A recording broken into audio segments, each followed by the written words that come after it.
is not ready for production.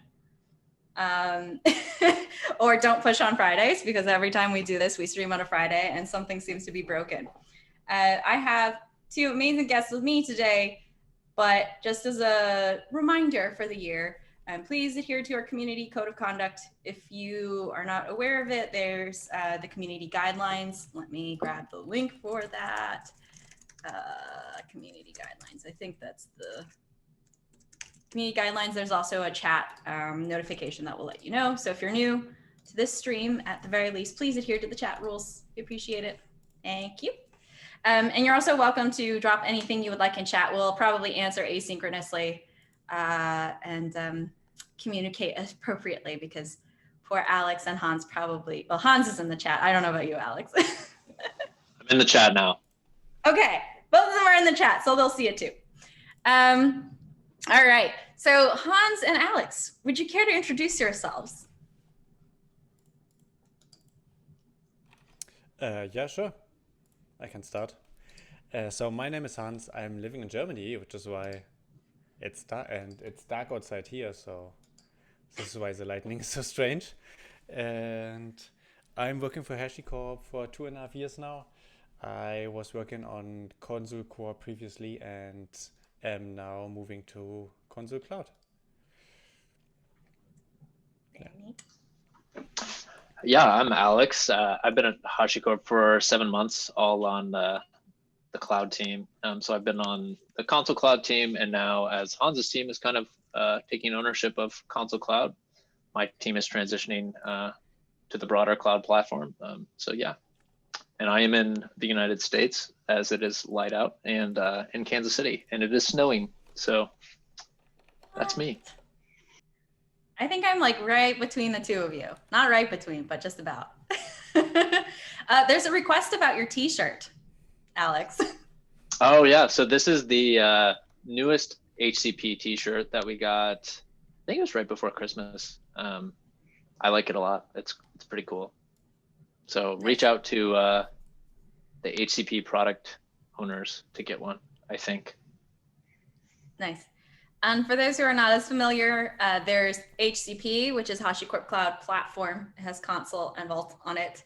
Today, we're going to talk about HashiCorp Consul service on Azure. Ugh, sorry. HCS, which it will be referred to from here on out. HCS is on Azure. It's through the Azure Marketplace. Both of you have done pretty heavy work on HCS, I would say, or at least the ecosystem around HCS. And the challenge to either myself or just generally today is to federate clusters without instructions or without documentation, which is, I suppose it shouldn't be that hard, right? I mean, no, okay, we don't know. And actually, Alex has a little bit of a surprise in that I may not even need to know Azure HCS extension command line in order for me to federate my clusters. I might just need to know Terraform instead. Is that correct? Yeah, so as of about 2 hours ago, the HCS Terraform Provider is on the public registry. So highly recommend checking that out and using Terraform to provision all your HCS needs. Yeah, and I am dropping that in the chat. There's a link to the repository, and then there's a link to the module registry, which contains the compiled HCS plugin. All right, before we get started, or before I even start federating, the problem is that I needed to create a primary cluster, and it is still running. So the primary cluster, while it's still running, we're going to fill time, but actually we're going to more importantly get some background on what federation is in HCS. So Hans, can you explain what exactly federation involves in HCS? Yes, so I'm not sure if everybody is familiar with Consul Federation. So I will try to explain that first and then tell you about the federation on HCS. So Consul Federation, usually when you start up a Consul cluster, it is we think about it as a cluster for a single database, data center. And this has to do with the requirements of Consul with regards to latency, for example. If for our consensus and our gossip algorithms. So for that to work fine, your servers need to be in a single data center. But obviously, like, companies have bigger deployments that span multiple data centers. And for example, you would want to query other data centers' key value stores, for example, or use connect across data centers. And for that, we built Consul Federation a long time ago, actually. And there are multiple ways of federating clusters in Consul. But anyways, it is there. You can like connect Consul clusters in different data centers so that you are able to, like, if you are in a secondary data center, you can request data from a primary data center. And yeah, and that works because the Consul servers are connected. Like, the clients in each of these data centers are not necessarily connected. They don't need to be connected usually. And so if you're sitting on a client in data center 2 and you make a request to data center 1, then that request will go to a server from data center 2. The server from data center 2 will speak to a server from data center 1 because servers can do that, they are connected, and then that request will be answered and reported back to the client that was asking. Yeah. So that's in general federation. There are more complex modes of federation for connect, for example, to make that work. For the first iteration in HCS, now specifically, we implemented the most common federation, the simplest, so to speak, WAN federation. And yes, so that means if you are creating a new data center in HCS, you can choose to federate it with an existing one that you already have. Yeah. And what that means is that these data centers are then connected and can talk to each other and can basically that enables clients to get information from the other data centers that your servers are connected to. Yeah. Nice. And that's a pretty big deal for any other like non-trivial use case, and it's a foundation for connect, etc. Yeah. So I guess that in this case, I dropped a document about federation between VMs and Kubernetes.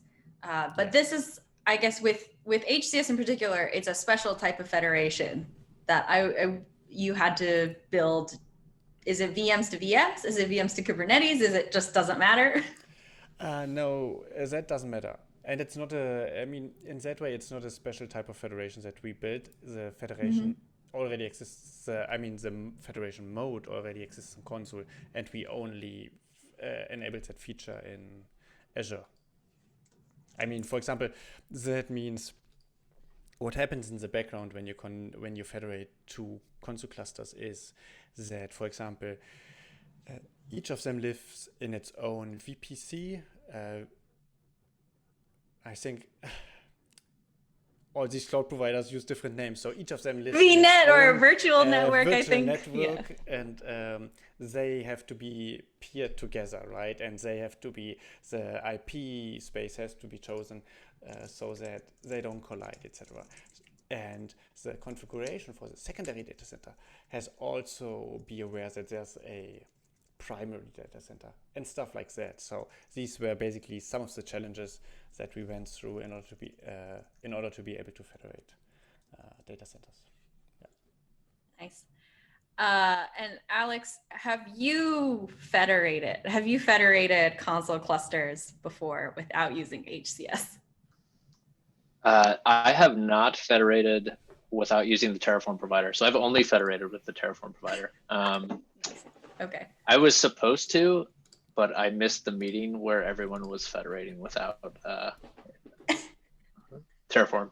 So yes, I have federated, but not with the CLI. I think that's probably the mode of interaction that most people want to consume, though, right? Like, I guess for me, I would set up my clusters in wherever my cloud provider is. And then I would just say, okay, let me put in a little bit of Terraform to say, let me federate. And that should be generally the workflow that at least personally I do. All right, so my primary cluster is still being created. Great. Alex, would you care to walk through some of the Terraform Provider with me, actually? Yeah, sure. It might be a better option right now, especially because some of these clusters take forever to create. Okay, let me share my screen, and we're going to, sorry, everyone, you're going to see a giant thing that you shouldn't see. Okay, all right, so I have some Terraform, and this Terraform creates a Kubernetes cluster. And I also get a resource group in West Europe. Why in West Europe? I just chose something. This is an HCS cluster. Maybe this is already something I've got running. I would like to create a Consul cluster on HCS. So what's the first thing that I would need to do, right? I'm not going to look at the docs because this exercise challenged me not to look at the docs. But the first thing I know from a Terraform, being Terraform, also, if anybody wants the font size increase, let me know. Okay. The first thing I know that I need to do in Terraform is add it as a provider. So what is the name of the provider? The name of the provider is HCS, and the source would be HashiCorp/HCS. And since we just released today, the version, there's only one, and it's 0.1.0. Okay. So this is this 0.1.0 version. Let me go back to this. I am just going to say 0.1. Okay. Sorry, everybody. You got to see the key. All right. Terraform init. I'm just initializing it just to make sure it can retrieve it. So if you're not as familiar with Terraform, basically this is going to retrieve that provider. And look, it's very happy because it managed to get the provider. That's good. Okay, so what are some of the resources available? I know that we have some documentation, and I know we said we weren't going to use documentation, but sometimes you do need to know the resources that are available. So explain to me some of the resources that are available, and why are some of them resources and why are some of them data sources? For sure. So the primary resource that I'm sure most people would care about is the HCS Cluster Resource. That's your main, going through the marketplace like you are right now and waiting for, or the CLI and waiting for your primary cluster. So the HCS cluster is that managed console cluster that is the core of HCS. On the side of that, we have the root token resource, which should be used sparingly. The HCS cluster resource, once you create if you create your cluster through Terraform, you will have the initial root token, so you can bootstrap your Consul ACL system on that cluster resource. That root token resource is more for if you're doing a Terraform import of an existing cluster and maybe you lost your root token and you need to rebootstrap. That's when you would use that root token because it invalidates the old root token. We have the snapshot resource, which on HCS, we take snapshots every day, but we also have user initiated snapshots. If you're looking to snapshot on an interval manually more frequently than that, you could snapshot a cluster at any time. And that's it for the resources here. Okay. For what you're trying to do, so you have an AKS cluster. The data source wise, you have the agent Helm config, which sets up the Helm config values. If you were trying to start a Consul agent within your cluster, and then we also have the agent Kubernetes secret, which would be used by your agents running in your cluster to connect to our Consul server. And then, yeah, we have the HCS cluster. So if you're only looking to read an HCS cluster, we have that data source. The HCS Consul versions will tell you which versions of Consul the product are available on HCS. And so there's a recommended value of that. So if you're always looking to keep your cluster up to the most recently released version of Consul, you would use that data source and then set your Consul version to recommended. So every time a new supported version gets pushed on HCS, your Terraform plan will say, hey, I should upgrade this cluster to 1.9.x because that just got released. So that's pretty handy. And you can also see kind of all the versions supported if you wanted to use a different version than what's recommended by HCS. We also have the Federation Token, which you're going to need. And that's a data source because we don't actually persist these tokens and they're short-lived. So every time you want to use every time you want a Federation token, it's pretty much basically a read, and you can use that token. And there's some shenanigans going on in the provider to kind of match up, like, hey, this token matches this HCS cluster, and any following token that gets generated from that data source will match up with that HCS cluster, even though the actual tokens themselves won't match. So that was kind of an interesting thing when developing the provider. But you'll definitely need the Federation token. And then the last data source is the plan defaults, which if you're going through the Azure Marketplace, you have to accept the Marketplace agreement before you can provision clusters. And so the plan defaults makes it easy to the Azure provider that's supported by HashiCorp has a Marketplace agreement resource, and you can use these plan defaults to easily accept the Marketplace agreement and maintain that within Terraform. So that's what that's useful for. That's interesting. So so I know you mentioned the Federation token. So Hans, explain to me, what's this HCS Federation token in particular? Yeah, the Federation token is basically a workaround for us, because on Azure for HCS, we don't know exactly if you actually have the permission to federate a cluster with that primary cluster.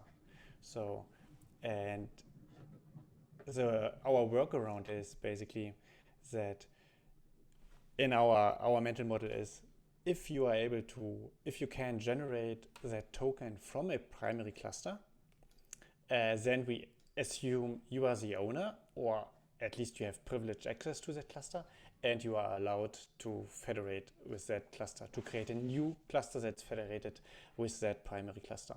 And the token itself is a JWT token.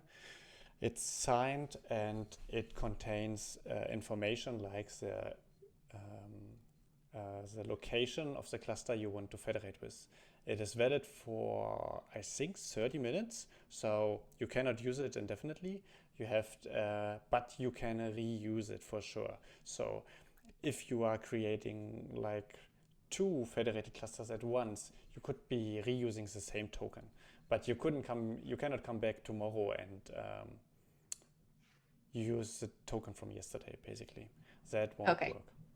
So if I accidentally show the token today, that's okay. Like no one can just take that token and like federate to my clusters indefinitely, right? No. I mean, like for 30 minutes, yes, and then it won't work anymore. Oh, okay, good. Okay. All right. So let's start with a couple things. Like first thing, I created a primary cluster, right? A primary HCS cluster. This is in, let's see, West Europe. I named it improperly. That's okay. But after this, right, is there anything special I need to configure? I mean, I'm guessing I need to get, the first thing right off the bat is probably getting a root token, right? So I can actually check out what's going on in Consul, or I could take a look at it. Or is there something else that, in terms of a next step, that's the better thing to do? Let's see. Can I go into Consul UI? Yeah, you should be able to go there. I mean, yeah. So you probably want to give it your ACL token. Okay, let's find the ACL token. So this is similar to what Alex, you were mentioning about that root token, right? Is it possible for me to retrieve a root token from this? So from the CLI, you have to create a new one. Okay. Or you could import it into Terraform. You could Let's import try a that. cluster into Terraform and then use the resources. Okay, let's give it a try. We might be a little scatterbrained today, but I promise this will make a little bit more sense. So I did create that by hand, by CLI basically. So I'm gonna just create the primary.tf file. Sorry, the font size is gigantic, everybody. I mean, I'm trying to go for massive font size than smaller font size. All right, so the first resource is, I guess, the HCS cluster. The trick, which I do know about Terraform import, is that you can't just magically import it into Terraform unless the resource exists. So I have to create that resource first, and I'll call that primary. Is there anything required? I guess I should probably Yes. So cluster mode email, managed app name, and managed resource group name will be required, or just resource group name are required. So you could pull that from the portal if you wanted to. Or you have it, if that's the one that you created it within originally, you could just use those. Yay. Okay, let's do that. It's not location, right? I should probably, no. You could keep the location there, but okay, it will get imported automatically for you. So you can remove that one. Yeah. Okay. So cluster mode. Yes. And so I think on your Azure UI, I think you probably made it a production cluster. Let's see. I just use the defaults. So the default, I believe, so if you go back to the portal, maybe we can just double check. I don't want to tell you wrong, but I think the default is production. Is this way? Yeah, production. Cluster mode. Perfect. Yeah. Production. Okay. Oh, and interesting. So there's a thing here for Federation Token. Is this where the Federation Token is stored? Yes and no. So it wouldn't actually be, so it would be on the, that's like if you created the cluster with a Federation token. So it would, the initial one would be there for your secondary. Okay. So yes. Okay. Email. Oh, we're going to, everybody please parameterize these. Don't do this, but I'm doing it so that it expedites the import. Yeah, and the last one is managed application name, which is whatever you named your managed app. I think I named it primary. You can see on the portal. Oh, portal. Yeah, there we go. So primary resource group. There we are. Yes. I think it's that managed application. Yep. Okay. I know it's resource group name. Okay, I think that's pretty much all that's required. Terraform format. Terraform. So I'm just doing this for the sake of completion. So if I actually do this, right, it's not going to auto detect an existing cluster. I have to import that. I have to run Terraform import back in. Correct. Yeah, it'll tell you that it's going to create one, and then if you try to create it, you get a error because it already exists. Lovely. Okay, so let's do Terraform import and the resource hcs.primary. Perfect. HCS cluster. .primary. And what is the ID that I need in order for this to work? Because Terraform import is dependent on provider and if it's an ID or something else. So what is it that it's looking for? Yeah, so this is actually going to be the ID of the managed app and then a colon and then the cluster name. So the best way, so it's not just the managed app name. You'll need like the full like subscription. And so the best way to grab that is probably if you go to the docs, there's an example and we could like just we're supposed to do this without docs. Oh, okay, perfect. Yeah, let's do it. No, actually, we've been committed to not the docs. So hold on. If you scroll down on the cluster resource that you were on cluster before, resource. yeah. Okay. Let's do this. There should be an import at the bottom. Okay. Yeah. Okay. So Hans, is there an easy way, knowing at least a little bit more of the Azure API, perhaps, is there an easy way to get this, or am I just floundering around? Yeah, let me check. I think we have the Azure HCS shorthand, and I'm just. Oh, is this Oh, it? there you go. Yeah. Well, that's okay. So that. Oh, you found it. I think. Yeah. I think that would work. I don't think that's it. Is that it? That's not I it. think Is that's it? it. That's the manage app ID, like fully qualified. So if you go back real quick to what you were just on. Oh, okay. So that cluster name looks like it's East.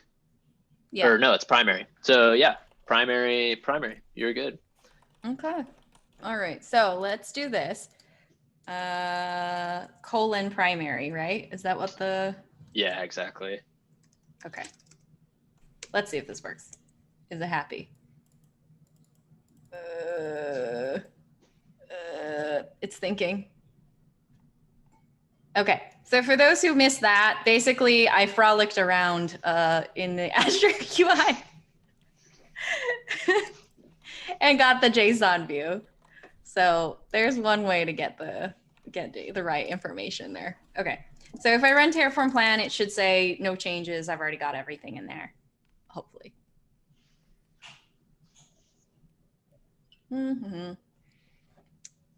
Let's see. Okay. It looks like there's some information in here that I am missing.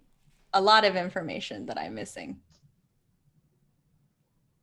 Possibly. So it looks like if we scroll down, what is the actual minus sign here? Looks like, external. Okay, so external defaults. When I've created it with true, I need to reconcile that back to false, right? So. Yes, yeah. Oh, there's no easy way to do this. Okay. We may have to abandon this track just so Hans does not. It should be if you just put it on there, it should hopefully, fingers crossed. This is gigantic. You know what we're gonna do? We're gonna do this because I don't really feel like. So the other question I have is like right here, it's printing out the config file and the CA, right? Yeah. Okay. So this is not something I would necessarily need right now, correct? The config file? Yeah. Not if you, so you'll need it when you want to connect your agents via your cluster. Okay. So I think the only thing that was a diff was the external endpoint Boolean. Yeah. So none of this requires me to be added in here, correct? Like this, none of this resource ID, all this. Correct. Yeah, exactly. Okay. It'll just, but since it's not set in your HCL, Terraform's just a little upset. Yeah. Oh, this font is so big. I'm sorry, everybody. I'm having difficulty navigating because the font is gigantic. Consul connect. True. External console, external endpoint. So the nice part is that this is printing out what I need to know at least, which is good. Okay. Terraform plan. Hopefully there's nothing about this that will get upset. I hope. You could drop it a couple of, someone tell us, thank you, Tracy. I'm going to drop it a couple notches because I can't see. Oh, look, it's so happy now. Yay. Okay. All right. I've done that. Now Federation token, right? Now that I've imported it, I can do the Federation token now. Yes. Okay. Data HCS Federation token. Well. Okay. No, it's not a resource. Data HCS Federation token. we're just going to call it primary because I don't have anything else on there. Resource group name and managed application name. So the resource group name, I'm going to once again duplicate this. And the managed application name, I really should just. Yeah, so you could reference it from, you could reference it or. Well, let's just do that. That's a little bit better. Okay. Format, Terraform. I do have to output it, so I'm just going to say Federation Token because I assume I will need this Federation Token, correct, for various additional clusters that I create. If they're outside of Terraform, yes, but not inside of Terraform. Okay. Oh, right. We'll do this for the sake of completion.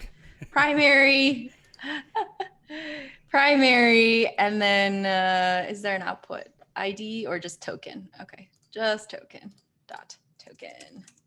Okay, it's not encrypted or encoded or anything. I know like something like the Kubernetes secrets, for example, are encoded or.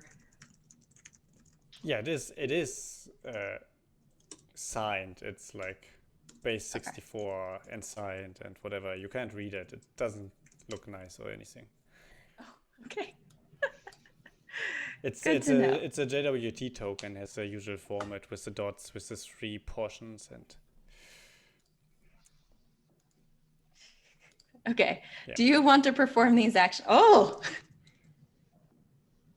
Okay. Oh, 0, 0, 0. Oh, I didn't realize that Terraform prompts you for outputs, like new outputs. That's interesting. Yeah. Oh dear.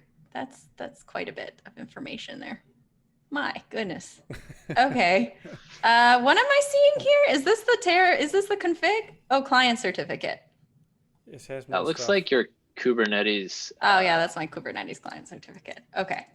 Yes. And then where's Federation token? Terraform output. Federation. No one get mad at me on the stream. I'm printing it out. I know it'll disappear in 30 minutes. Okay. Okay. So that's the Federation token.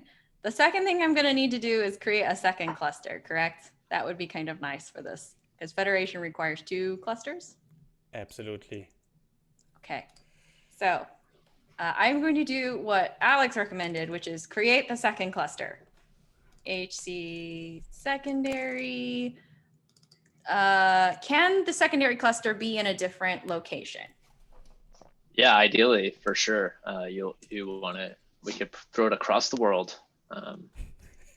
Well, it's in the primary is in West Europe, so I guess East US or something. I think it should be okay. I hope.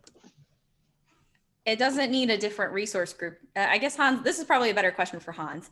So is it better to put this in a different resource group? I mean, is it, at least from a practice standpoint, is it better to put them, in separate resource groups?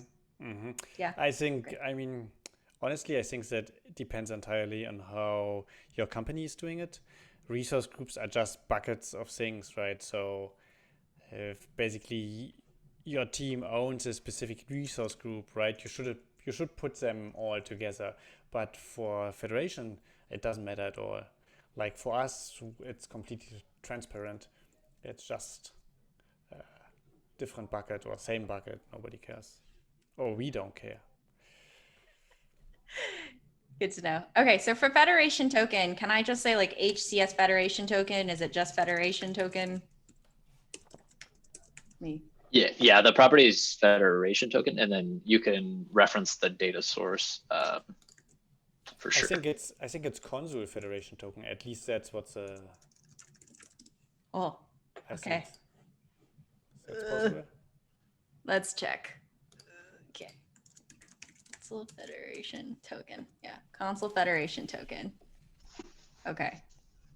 So, and if the docs do not make any sense, there is also the other way to check, which is, where's my state file?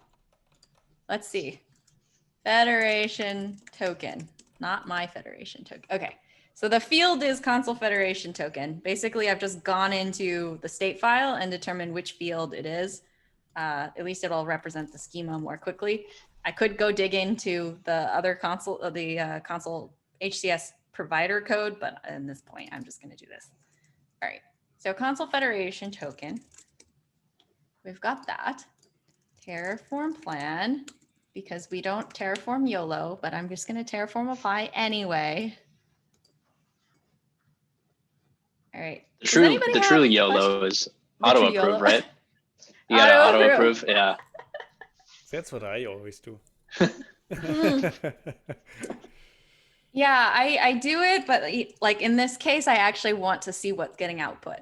Also, if you have questions in chat, please drop questions in chat. I see a lot of interactions, and some folks are curious about the background behind you, Alex.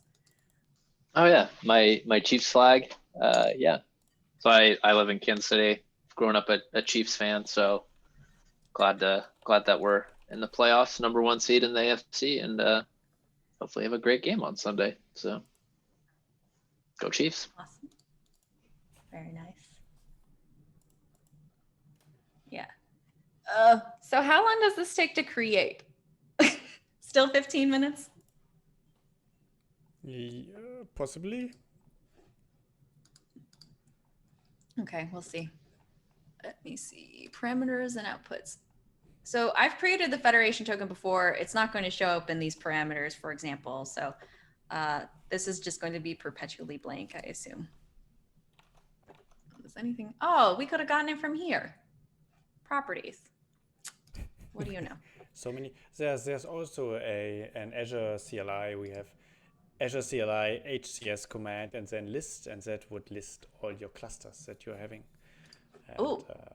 Yeah, we built a couple of we have an HCS extension basically that wraps some of the managed app.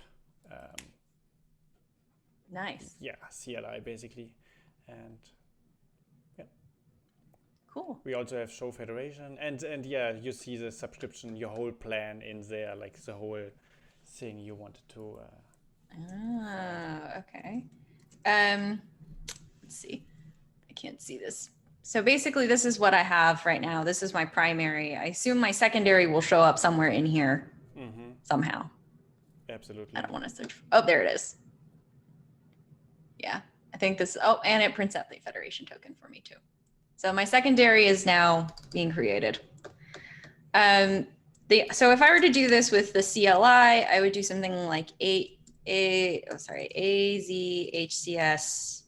and there's a show. You mentioned there's a show Federation token or create. So I mean, what you would do is you would use create for the cluster and create Federation token for the Federation token. You can even create a Federation token again. Oh, yeah. Nice. Okay. HC live name primary. Is that going to work? Yeah, probably. Okay. Oh, there we are. Yeah.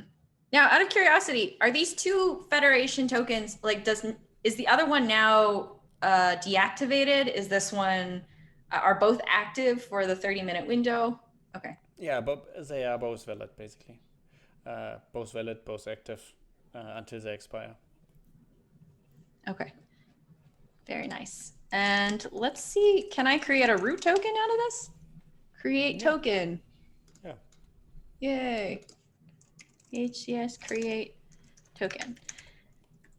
So clearly the provider and the CLI are both interfaces to something. What are they both calling? They are calling Azure APIs for managed apps. So if you check instead of HCS, you say managed app.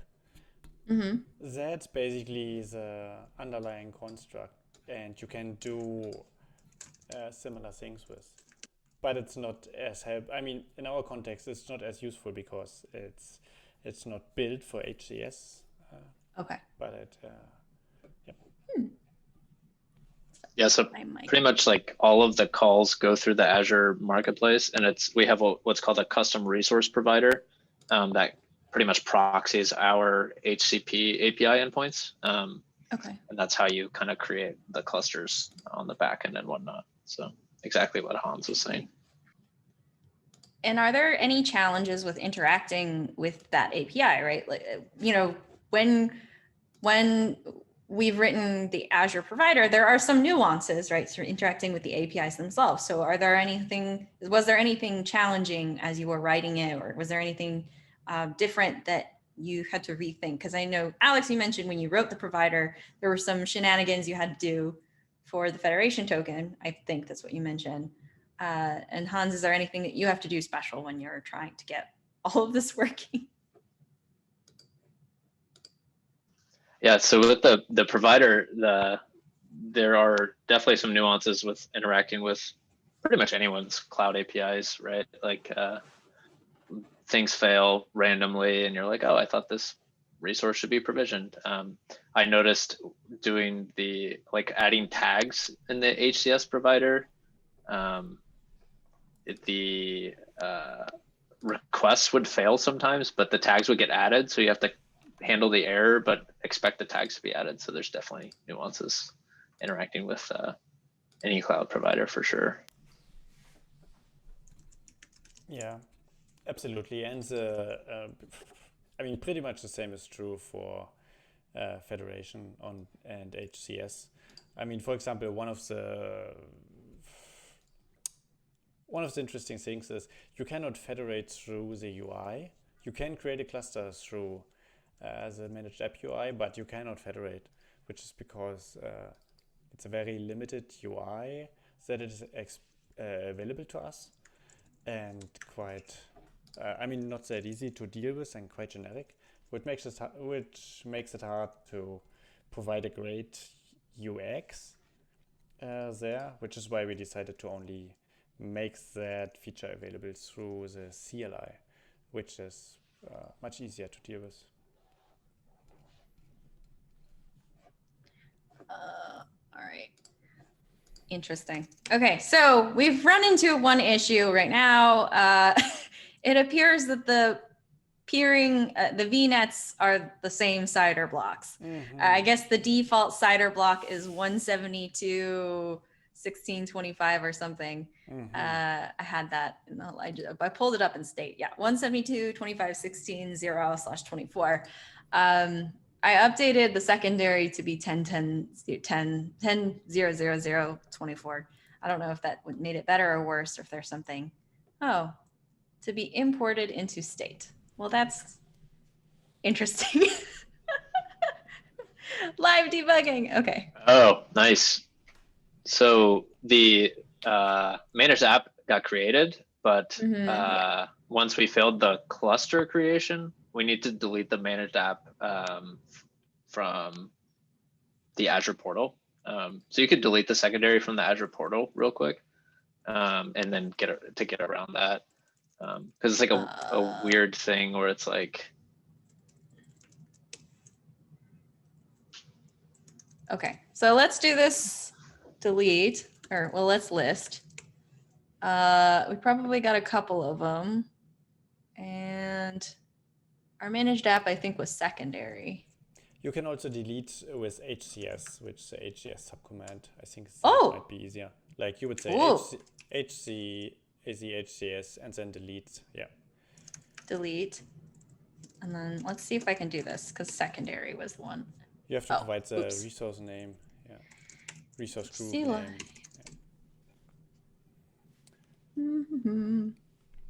Yeah. Okay. So let's see. So even if it's in, let's say, a cluster failed state, basically the AZ-HCS delete command will go through and delete everything associated with the cluster, no matter what has been created and what has failed to create. Oh, yeah. That's right. Interesting. Yeah, so there's another, basically there's another interesting thing to note. Hidden, because in Consul, when you have the primary data center is a special data center.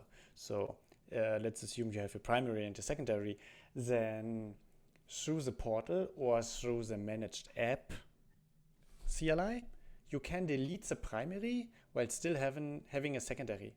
I mean, that works in terms of how Azure does things, but it's actually an invalid operation, so to speak, for Consul, because it will the secondary alone is not functional on its own. And that's one of the Azure HCS command will prevent that from happening.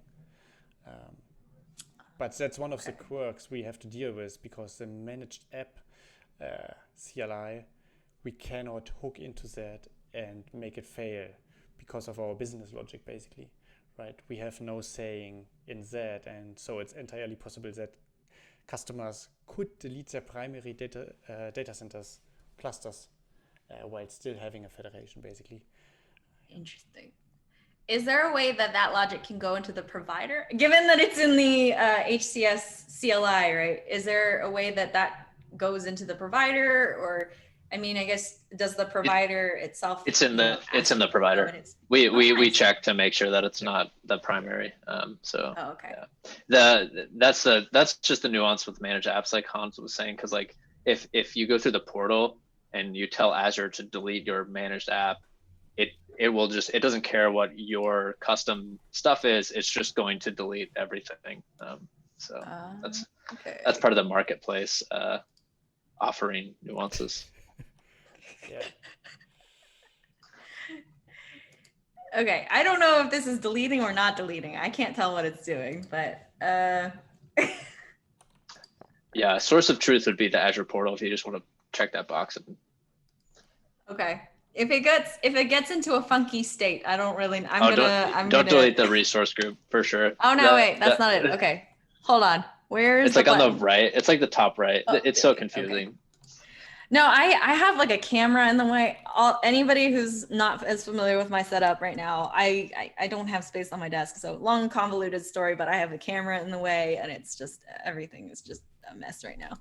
Okay. So if I accidentally deleted the resource group, the good news is we had Terraform, so we could just recreate the whole thing. We just wait another 15 minutes. That's actually not true. No? What? I mean, like, you can recreate your managed app, but your data is gone. Oh yes, that is true. Okay. It doesn't properly recreate your federation. I mean, you have your managed app back with the name of the previous app, basically. Yeah, that's true. Yeah. So what are ways in which you would be able to restore that data? Or it's just, if you delete it, if you're using a provider and you actually did like a Terraform destroy YOLO, what are the ways that HCS allows you to either back up that data or restore it or fix this problem? Yeah, I think we are taking snapshots daily, and customers can also take snapshots. And that would be the way to restore the cluster. I don't think it really depends on what you did with your cluster. So maybe your data is not lost and you can make it work again. But generally, if you are using, for example, Connect and ACLs, that would make it very hard to restore your federation. Yeah. Okay. So if I'm in here, right, and I'm looking at the primary, where are the snapshots located? How exactly do I know where they are, or? That's a good question. So we store the snapshots on the control plane. They're actually stored in the customer. Since it's through Azure, it's stored in a blob bucket within your subscription. So you might be able to poke around if you go to that Consul clusters resources, the managed resource group. I think you want to go to HC Live manage primary on the right. Yeah, if you go, stuff. So if you click on the managed resource group at the top right. Yeah. Top right. No, right. Top right. This one. On the others, right. It's like in the Essentials tab on the right side. Oh, great. You know what? I'm gonna just let one of you take the control. Hold on a second. All right, I'm gonna have Alex, because open system I'll preference. click to start. Okay. Yeah. Okay. Did it So- work? Yeah. Okay. Go ahead. Have at it. Okay. I'm trying to click on the. Is it No. Okay. I don't like think it- it's working. Yeah. All right. Whatever. So that it's if you, yeah. So in This that one. little box, the other one, like directly across the right to the right. Loading. So painful. Okay. It's Yeah. coming. All right. Yeah. This one. Okay. Okay. Yeah. So there's a storage account there, and we store. I don't think you can view it. You might be able to view it. I don't think you can edit it, just the way the permissions are set up. Okay. But so the snapshots that we take are stored in the storage account, and so if you wanted to restore a snapshot, you reach out to HCS support, and we could do that. Oh, okay. So then, okay. So because this is literally what we just did. We destroy. Let's say we destroy everything in the resource group. Basically, is it that we create the resource group again, create both the clusters, and we say, "Hey, Azure, can you restore the snapshot?" Or do they restore the snapshot of everything in its entirety? So the fun thing is, once you delete the cluster, like once you delete the managed app in the cluster, you delete the storage account, right? So like those snapshots are gone. That is true. No. So so we do have customer initiated snapshots, and that still stores them in that storage account. So I think this is something that the cloud team's working on, especially with HCP, on like, what do we do when someone deletes their cluster? Do we need to back up their snapshots or something like that? So that's not implemented yet, and I think it's on the roadmap somewhere. Okay. So what is this HCS snapshot resource exactly then? Is this so that you make sure you take the snapshot? Is this so you change like retention policy or something else? Yeah, so like that would be like, I'm about to do something to my Consul cluster as a user, that like maybe I'm changing some KVs that could be risky or something, and like I want to snapshot it before I do that, and then you could reach out and I think you can restore a snapshot from the Azure CLI. We don't offer that in the provider because it's kind of like, how do you model that as a resource is kind of hard. And I don't know if that branch of the CLI got merged yet with all the snapshots. So it's probably in like a preview state. Okay. But you will be able to do that via the CLI. Okay. Got it. So snapshots for the resource group and the managed application are not the same as the Consul snapshots, which is part of, I guess, the operator command, right? That's where the HCS snapshot Terraform resource is referencing. Yeah, definitely. Okay. So I don't know if Azure offers like snapshots for those other resources or not. But yeah, well, you can definitely take Consul snapshots and restore them. Excellent. So our secondary cluster is still creating. I don't know how long it will take, but I guess the question a lot of people ask is, why does it take so long to create the cluster in the first place? Good question. So when you're spinning up all of the resources required for the cluster, you think of like, you need a managed VNet, you need a virtual machine scale set, you need all these blob storage accounts. And then once those VMSSs are up, you need to wait for Consul to boot up on all the nodes and elect a leader and all of the fun stuff about if you were managing your own Consul cluster. So yeah, definitely just provisioning the cloud resources takes time, as we see with most, like if you're provisioning a Kubernetes cluster, it'll take some time, right? And then definitely just kind of waiting for all of the data plane nodes to establish leadership within Consul is kind of that other time frame after the resources are provisioned. Interesting. So, and I guess I asked this question to Alex before, but either Hans or Alex, how do either of you run integration tests? If you're working on a feature on HCS and you want to make sure it's working, how do you run them? If, do you wait 15 minutes for a new cluster to come up? Do you have a pool of clusters already? How do you get faster feedback as you're testing all of these new features you're working on? I think for integration, usually we're trying to mock the things. And if we really want to test it out, I think we have to wait. That's what I did in the past. Yeah, so no good way around it. Right. So we have periodic tests that we run, and I think Martin was talking about our HCP ones on a live session a few weeks ago.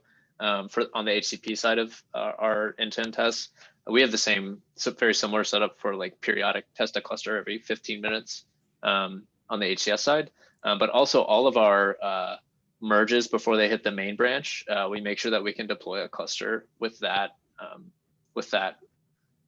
binary of whatever service we're deploying. So we kind of have those checks as well. So none of our code gets deployed without first creating a cluster and making sure we can delete it. So yeah, someone mentioned testing in production. We could try.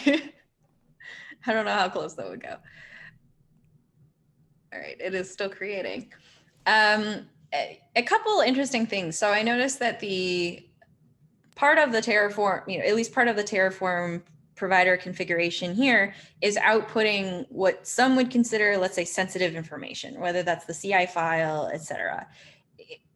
I know with Terraform 1.14, there's new variables that someone can set sensitive variables so that they suppress that in output. But is there something in the provider itself, Alex, that you've come across that helps suppress the output so it's not just being dumped straight out to the CLI output? Yeah, definitely. So similarly to like with outputs, as you were saying, with marking them as sensitive, when you're developing the provider, you can mark a resource attribute, like a schema attribute, as sensitive. So the root token, for example, on the cluster resource is marked as sensitive. That's kind of truly the only actual like sensitive thing. The CA files we've kind of deemed as like, this isn't like super duper sensitive because it's the CA. You still have to have the key and whatnot. So definitely the root token is suppressed from the output and will only show up like in the CLI because it's marked as sensitive. Got it. Hans, is there anything truly, like, I guess the Federation token is considered sensitive, but is there anything else? You've done a lot of work in Consul in general. Is there anything in Consul that is truly sensitive and you should never, ever, ever print out or distribute it without keeping? Yeah, absolutely. Many things, honestly. If you're using ACLs, obviously your secrets, your ACL secrets, they are sensitive. If you're using TLS to encrypt the communication, the server keys and client keys are sensitive. If you're using Connect, the Connect CA key is sensitive. So, having that said, the information you see in the Terraform provider as output is usually the public portion of the keys. So that's not sensitive, but the private keys definitely are, because they are sometimes the only thing that prevents, for example, another server from joining your own cluster, a malicious server, for example. Yeah. So, Got it. In the case of HCS, so that's completely hidden from the customer. So that's something we own and manage, and they never get to see. Nice. All right. We're coming up at the top of the hour, and we always leave a little bit of room just in case something's not working and we could possibly get it working. I know it's still creating. It probably will take quite some time to create. But how would someone know that Federation has worked, right? Like, so what's the way that I would verify that secondary has officially federated with primary? So there are, basically you can do two different things. You can first go to the UI, back to the UI, and try to select the other data center, which should be possible after when the federation was successful. Wait a second. Let's see. So you would see it, this yeah, you would thingy, see right? no, further left. No? It's the default. Click Yeah. the default. Yeah, and if you click it, then oh, that's the namespace. Wait a That's second. namespaces. The UI might have changed. Yeah, I mean, but there will be some. I mean, if it's federated, there will be like something similar to the namespace thing where you can select the data center, and so that you can switch as easy. You can switch easily between the data centers, and so that's on the Consul side. On the HCS side, we have a command for it. It's show federation, and that will exactly show. I think it's show federation. Oh, there we go. Let's see. I don't know. It probably didn't come up yet. Yeah, maybe we'll see. Oh, maybe. Is that it? Yeah, that's it. Oh, okay. So that's really interesting. So what's different about this show federation command versus going into, let's say, the console UI? Is it just, it's just taking its time? Yeah, absolutely. So, I mean, your secondary create command is also still running, right, in Terraform, Yeah. which is probably why the UI isn't fully, like, hasn't fully come up. But the HCS CLI command definitely knows about your federation and like has set everything up so that it's bound to succeed. So I guess I mean, 2 questions left and then we'll close it out because I guess I'm going to call this successfully federated. But Alex, what is the Terraform provider waiting? Like, what is it waiting for when it's still creating? I could get the federation and it seems to be federated, but what is the provider itself waiting for when it's polling? Yeah, so what the actual provider is waiting for for Consul service on the HCP control plane to tell Azure that, hey, this managed app is done and it's ready, it's provisioned. And on our side of things, we're waiting for all of the Consul server nodes to come up and establish a leader. And then that's kind of like our final check, like, okay, the cluster is healthy. Let's tell Azure that this managed app is ready. So that's what's going on right now. Nice. If once all the like Azure resources are provisioned, the VMs and VNet and whatnot. Got it. Cool. So it is possible for federation to happen before the secondary control plane is fully ready. Theoretically. Yeah. So like I think, as Hans was saying, the federation, like the show federation command, is showing that we have successfully like joined these 2 clusters on our control plane, and like everything is valid. Like the CIDR ranges don't overlap, and everything's good in terms of like this should work. And then yeah, there you go. There we are. It's up. I named it East improperly, but that's the secondary and this is the primary, by the way, for those who are curious. Oh, and you were absolutely right. It was the East thing, right? But we didn't have the arrow next to it before, right? Did we? Yeah, I think that's a nice UI thing where if you have federation, then it will show you the data centers. But if you don't, then it won't show it. Yeah. So it looks like it's federated. Oh, yay, it's working. And in theory, Terraform could could close out in the next couple minutes. I mean, right. That's all. I mean, I have to say, right, this is obviously not at all Terraform's fault. It's like Azure taking its like time until it reports back, hey, this worked.